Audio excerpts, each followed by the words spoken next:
Hey y'all, it's your travel bestie Kat. I'm so excited today. I'm going to be talking to Jesse Mon. You might recognize that last name because I'm Kat Mon.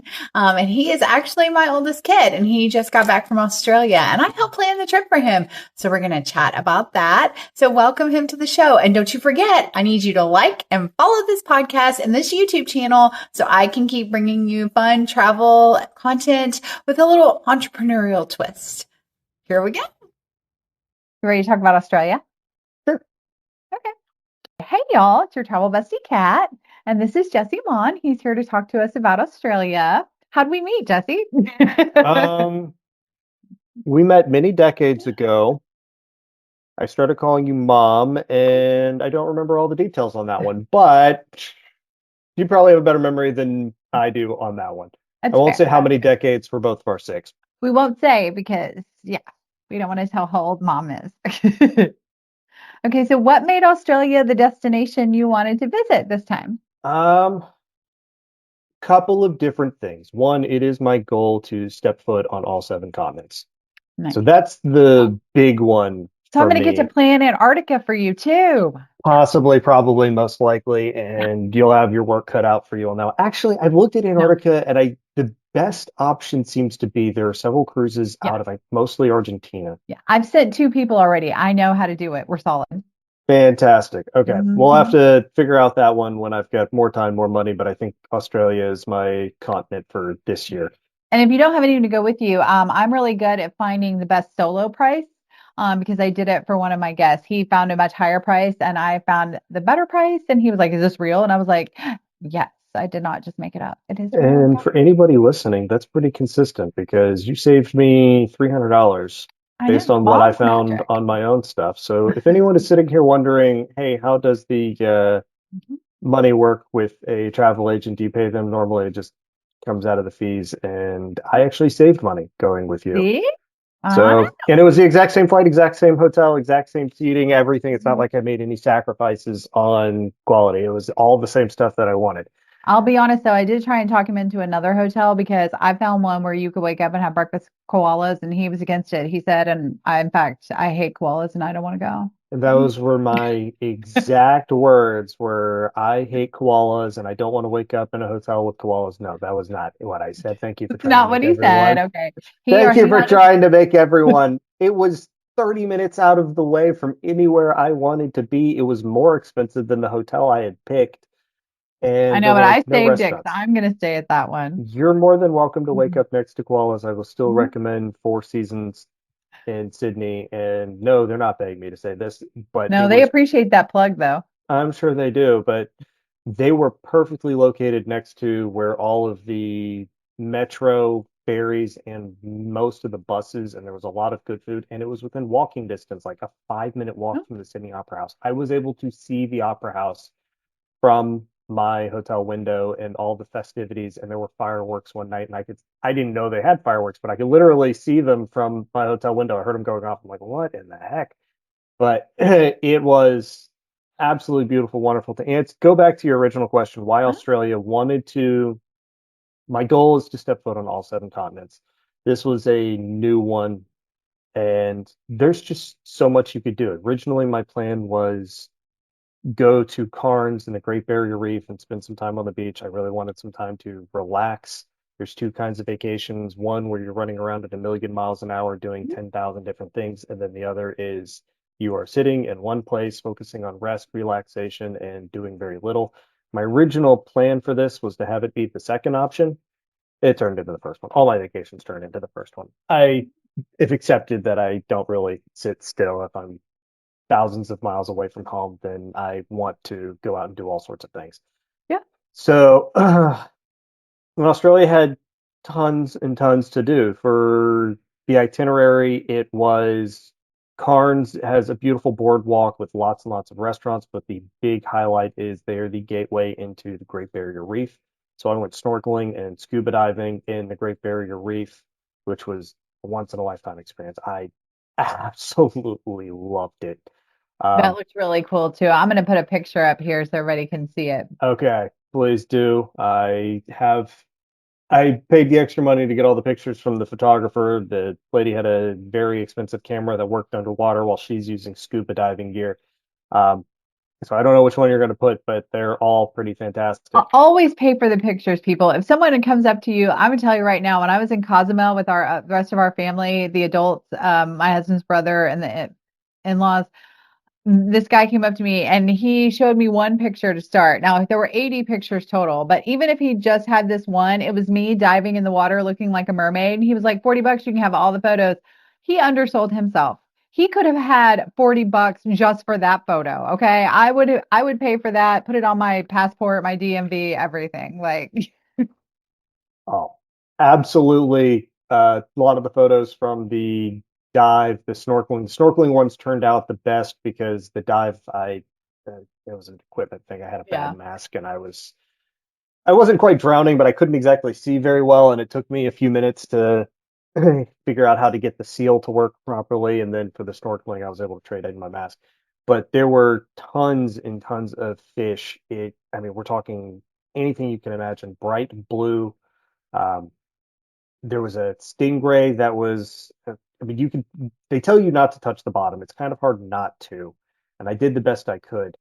But with fins on, it's a little tricky. But there was a stingray. I was swimming top of the water, was probably within 2 feet of me because that's how shallow it was out in the Great Barrier Reef.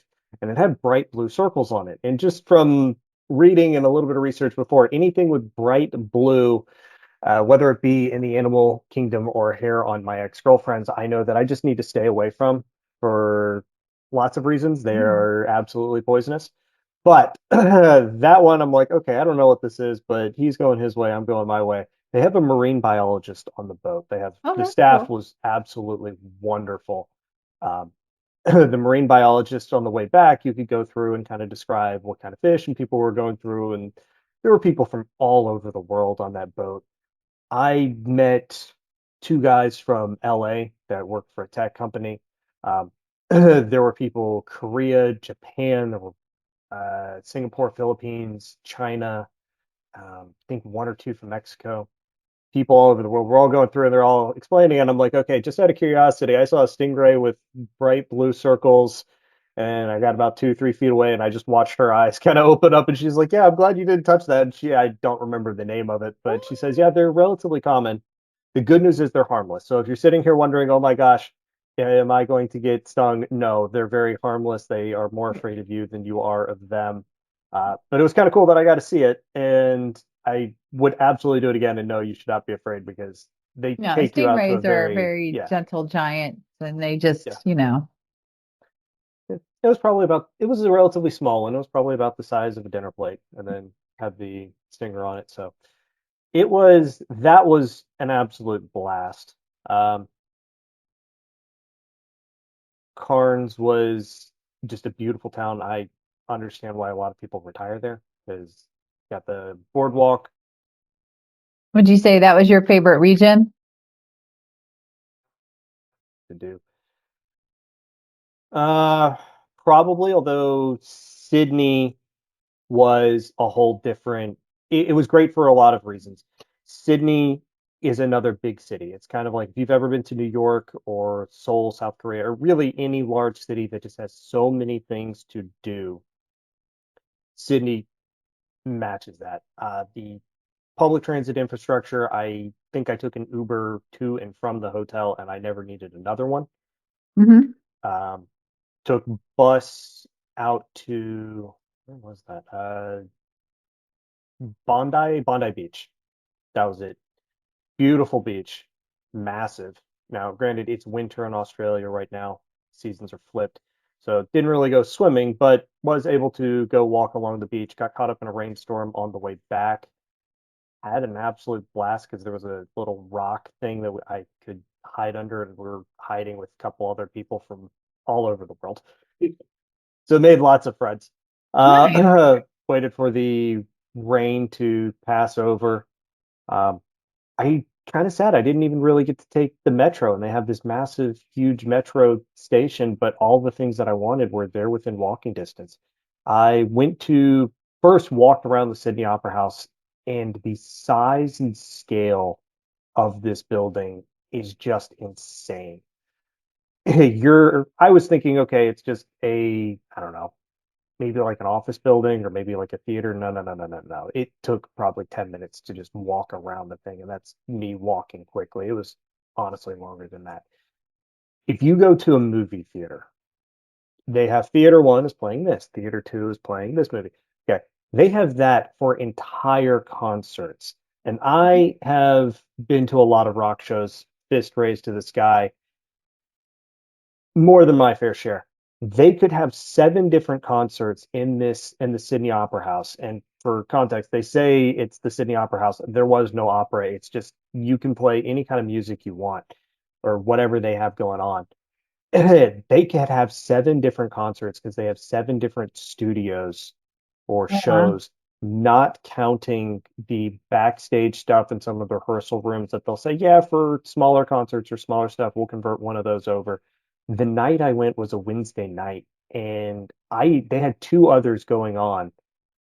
For I actually ended up getting tickets to one of the shows for Toki Monsta, and I think One Man, I don't remember. Wasn't anybody I truly recognized, but the Vivid Festival was going on. I'm like, this is a once in a lifetime opportunity. I'm going to a show at the Sydney Opera House. There were two others. That was the one that interested me the most. I didn't hear of them. I had no idea that they were even going on because there's multiple Yeah. levels and they're separated and they're very well insulated. So absolutely amazing. Sydney also had tons to do. Went to, I think it was Tangaroa. That may not be right, but the big zoo they had there.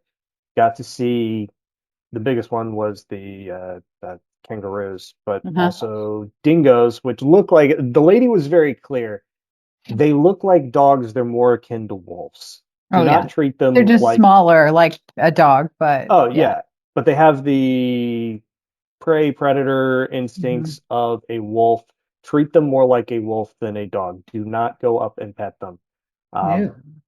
yeah, tarantula, you name it, it was there, especially if you're thinking the Australia scene. There were koalas there, you would have been happy. And Yeah. for a small fee, you can go and get your picture taken with one, hold it, and I didn't pay the fee because I was like, I good. Uh, but Did you try any uniquely Australian food? yes. So the food scene in Australia, I've been quite a few places. It's everyone's a little different. I would say Australia is probably the most American, if you will, in that they have burgers, fries, pretty much anywhere you go. There's a lot of variety in food, in that they had Mexican restaurants, which when you're on the opposite side of the planet is genuinely impressive. I did try one of their burritos. It tasted really good. Okay. But Italian, Japanese. There was a Korean barbecue place, quite a bit, but the signature Australian, there was a three-course meal, and I really wish I had gotten a picture of or written down what the menu was because some of it was fish, like there was, I forget what it was, but some of them were kangaroo, crocodile, emu were all on the menu, and there was one more in a wonton style or a dumpling style thing that I can't remember. It was something You've had an emu burger before, but that was in Texas at your nanny's restaurant. I have. It was good. I don't know if it was quite as good as the place in Australia that did the tour of Australia, and it was like this three-course thing, and it was absolutely delicious. Well, yeah, I mean, it was a burger, so Yeah, but yeah, that was my signature one. There was a lot. I did sushi quite a bit because we're right oh, there near the water. okay. Sushi and Was fish. that your best meal you had with sushi, you think? The most All right, so the best meal, there was a place in Sydney, and this will not surprise you, Mom, that specialized in ribs.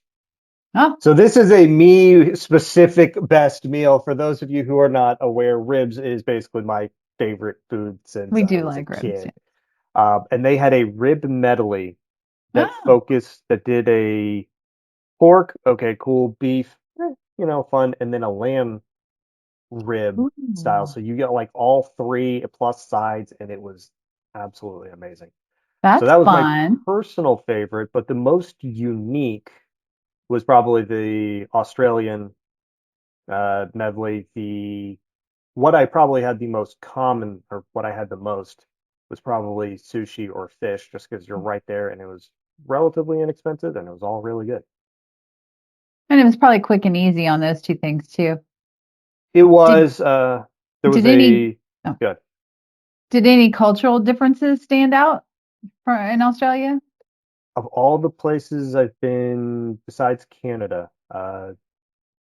Honestly, Australia was probably the most culturally similar to the United States. You have the accent, you have a couple different words, but everybody was very, very friendly. Everybody was very, very nice. Can't really think of anywhere I was struggling. There was I a was going to French. ask about their hospitality, but they were friendly and welcoming. Oh, they were friendly, welcoming. Everybody was super nice. I went to sticking with restaurants and hospitality and food and bringing it all together. One morning, I went to a French themed place that had crepes. Got a They had a That's the specialty crepe of happy dance. yeah. Oh, it was. Oh, I ended up doing a little happy dance because they had like a flaming one. So I forget what it was. It was something chocolate, hazelnut, and then had the ice cream, and they brought out the whatever. It was like the 151 rum, and they light it all on fire. And it was like this really big, cool thing. So the lady comes out, puts it down, has the rum in a stainless steel thingamabobber, Hmm. pours it all over, pours it onto plate, and then also onto me and onto my lap and onto my jacket. And Well, it was all on fire. So I stand up and do the crepe, I'm on fire, patting this down with my oh hat. God. And just, she's going, oh my gosh, I'm so sorry. That was not supposed to happen. And I'm sitting here going, honestly, it was part of the experience. So I had a great did time. you have to pay for being lit on fire or were your crepes complimentary? They comped a cappuccino, and I didn't push for comping anything else. Oh But I God. probably could have, probably should have. But I was never really in danger. I think this sounds like between the stingray and being lit on fire. But Yeah. as you know, I absolutely love experiences, and I just kind of laughed my way through it. There was no harm done. I bought a new jacket because, again, it was winter down there, and I had to hunt all over here in Pittsburgh because it's summer here. Nobody's selling jackets. Got a brand new one. Go there, and within a week, it's lit on fire. I still have a Hey, small little burn patch on my jacket. I'm like, you know what? I'm just gonna keep this because this is a fun little experience story time. okay, out of Um, all the destinations you went to while you were there, which one deserved more time? mm, for a location Yeah. or for a If someone were visiting and okay, you, out of one of the spots you went to, is there somewhere you'd say, listen, you probably should stay a few more days than I did? stay a few more days in Sydney. So I Okay. was there, I think, 10 total days, including flight time. How it broke down once you do flights and everything, I think it was 3.5 days Sydney, 3.5 day Cairns plus travel time. Um, Cairns was fantastic, and you can spend as much time as you would like at the beach and the Great Barrier Reef. There's a lot of boardwalk stuff, but after you hit those, you've basically seen, I wouldn't say everything, but you've seen most of it. Mhm. Sydney is one of those places that I could have spent 2 weeks there and never done the same thing twice. Especially if you are going, my I was thinking about this and I didn't know this going in. The Sydney Opera House, despite the name being Opera House, wasn't playing any opera. It is a massive concert hall that people and bands from Mhm. around the world will come Taylor. and do. Taylor Swift, I'm sure BTS, when they go back or they do their world tour, will probably come to the Sydney Opera House. Any band that does a global tour is most likely that is big, is probably going to stop at the Sydney Opera House. My recommendation is take a look at find a band you like and figure out when they go to Sydney and go to the Sydney Opera House and see if you can get tickets. If you want to do something a little off from that, see what kind of festivals or themes they have going on. Because I didn't know that. Lucked into the Vivid Festival, which is their electronic music festival there in Sydney, and it wasn't just the opera house. Some of the pictures I have and sent was the opera house all lit up with bright blue, pink, everything, but the boats in and out of the harbor were lit up with vivid. Just walking around that harbor, there was tons of food that had specialties. for the electronic music. The food trucks were there. One of the ones that was really, really cool that was off the beaten path was they had a lot of the roads and streets nearby closed off, but underneath this large bridge, they had like an electronic show dance type thing where they were playing electronic music. Yeah, and it wasn't advertised or anything. You just kind of had people showing up and they had the whole thing lit up from underneath for kind of like this electronic concert type deal. I lucked into all of this and I've always liked electronic music. So I'm thinking, Yeah. okay. And you could probably remember this because growing up high school, you're hearing everything coming out from my Yep. room of Daft Punk and getting into it later. There was Nero, never really a Skrillex fan. So I'm like, oh, cool. So Daft Punk probably would do something and Mhm. you would have this and that.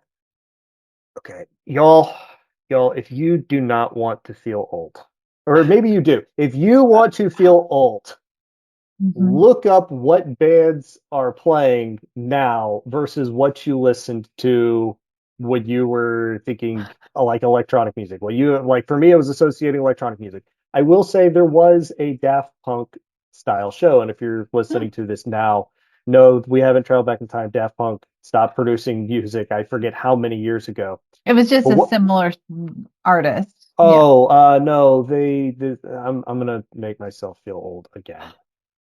They had the Daft Punk movie come out as Oh, part of the festival because you can't have an electronic something without having Daft Punk. It's something. So they had the movie that Daft Punk made. It was the 20th anniversary edition. I okay. was not prepared, y'all. 20th anniversary of Daft Punk's movie being released while, or yeah, I was not ready. But overall, see if there's a theme or an event or something because the whole section, that whole harbor was completely lit up. They had concerts literally every single night that you can go to. And even if it's not entirely your thing, it's totally worth it to go see and go do because there is so much to do. And your question was, where would I have spent a little bit more time? I could have spent 2 weeks in Sydney. Sydney because Sydney Opera House was big. I didn't even get to see any of some of the major exhibits like art or museums or Mm. anything along Oh, yeah, those and they have a lines. lot of cool museums. Oh, they do. And I kind of sad I didn't get to see any of it. I did get to the major zoo that was there. I wanted to do so they have the famous bridge that I got pictures in front of connecting the different parts of the harbor, and you can do a walk on that bridge. Like it's Oh, like a 2 hour up and down, up and back, and or 2 hours on the bridge, mostly a half day affair. Shame of it was raining most of the time I was there in Sydney, so mhm. they didn't have a whole lot of opportunities because you don't want to be Mm. hundreds of feet in the air, Getting walking wet along metal, getting and wet, cold. and possibly slipping and falling. So yeah, unfortunately, couldn't do that one. But there's just so much you can do. Well, So a little more time. what was your favorite Australian phrase you heard? A lot of people saying mate. How you doing, mate? Mate. Oh, Mate. Everybody just saying, how you doing, mate? oh, Was is that kind like of like how we, friend or hey oh, you to or anybody. Yeah, it was like, hey, how you doing? oh, How are y'all? There, it's just mate. And the accent was really cool. And everybody with the accent, I don't know. It was kind of fun being with all the other tourists from around the world because it was kind of a coin flip of, okay, do they have the Australian accent or are they from, do you get something from somewhere else in the world? And playing, okay, where are you from was cool. I am kind of ashamed. One of the waitresses I had at one of the restaurants was actually Scottish. oh, Yeah, because I was asking about for context, one of the things I absolutely loved, they're a mostly no-tip culture in restaurants. And I was asking not necessarily about the tip, but on the, okay, how do you leave a restaurant? Because some parts of the world, like South Korea, you take the bill and you just walk up to the hostess. If you sit there waiting for them to bring you your check so you can give them the oh, you're card, not paying. oh, yeah, You live you're there going to be, now. yeah, it's going to be, hey, why are you still here? You're stuck here for forever. And there's a couple places that I've been to that are kind of like that. And I was like, all right, so what's the rule? I just gotten there. I'm like, all right, what's the rule in Australia? Because I've been sitting here and she goes, Honestly, it's 50-50. So don't ever feel bad asking for, hey, or just kind of walking up. It depended on the restaurant. I think the nicer restaurants were, hey, yeah, you got to sit down and wait for a check. But Yeah. some of the more cafe style, yeah, they were You walk perfectly up fine. and pay. Yeah. Yeah. Um, so it's kind of that weird hybrid. I don't know, maybe just having one or the other. But anyway, to the point of she was Scottish and I missed the accent because Hmm. she was talking about being back home. Yeah, it's like America, you have to wait, and back in Scotland, I'm like, I totally thought you were Australian. My bad, girl. Well, if she'd been there a while, she might have picked up a little Australian that mixed with the Scottish and, because like Fiona, Possibly. you've met my best friend here, Fee, she's Australian, but she sounds like us until she gets around other Australians when we go on vacations or something. And then I'm like, oh my gosh, you sound Australian. What's happening? What? Yeah, because she starts to sound like her friends and she's talking to. Yeah. No, I believe it, and that might have been it. Hmm. But once she said Scottish, I heard the accent. I think I was just so overwhelmed by all the different accents that, yeah, Okay, what's one word that describes Australia? amazing. Oh, People were very man. friendly. Food was excellent. There was a ton to do. Weather cooperated for the most part. Bit rainy in Sydney, but didn't ruin my time. Glad I brought an umbrella. Um, it's a place. I don't know. I could see myself living in Australia. It's a bit far from my family. I'm only 500 miles away from them now. That's a little bit further, but We would miss you. uh, you can come visit. I Like once know. every 6 years, I think is about the average right now. Once about five every six. But going I see to you every us, year. You come visit me I do, and I love because seeing you're a you. good son. That would make things a little complicated if it It was, would. See? but overall, one word, amazing. Solo travel is a thing in of itself, but it means you're fully in control of what you do and where you're at. Your total itinerary is up to you. And if there were a couple of days where I'm like, I'm calling an audible and going to the Mhm. zoo instead of the theme park just because there's rain Yeah. in the forecast. All right, cool. Don't have to worry about it. So had an absolute blast. I got some rapid fire. I think I know the answer to this one, but are you beach or city guy? Generally beach, Okay. Kangaroo or koala? kangaroo. Favorite Australian food? Mm, emu was the best. Emu. Okay. One memory from this trip that'll stay with you forever. Keep going back to snorkeling in the Great Barrier Reef. Mm. Snorkeling, scuba diving. Um, yeah, it was just absolutely beautiful. When are you going back? I've thought about that one and it's tough because, like I said, now I have four more continents I got to get to. Okay. So I might close out the other four, but I could definitely see myself going back to Sydney, Cairns, Great Barrier Reef. Um, Honestly, I could spend an entire week just in Sydney alone. And that's before doing things like the Outback. Yeah. All right. Well, I'm going to close with this. If you could transport the folks listening right now to one moment from your Australian adventure, where would we be and what would we be doing? Standing in the harbor outside the Sydney Opera House while music was playing, everything was lit up. The weather was it was nighttime, so it was very comfortable. The smell of all the food from around the world, the people were super friendly. I Truly a magical moment, um, full of amazing people, awesome things to do, and once in a lifetime views. Awesome. One trip, but 1,000 memories, it sounds like. Absolutely. I'm excited. I'm glad you had such a good time. Me too. And thank you for Yay. setting it up. Anytime. And thanks for coming on my podcast. I appreciate you and I love you. Love you too. Take care. Have a great Happy day. Friday. You too. Bye. Bye.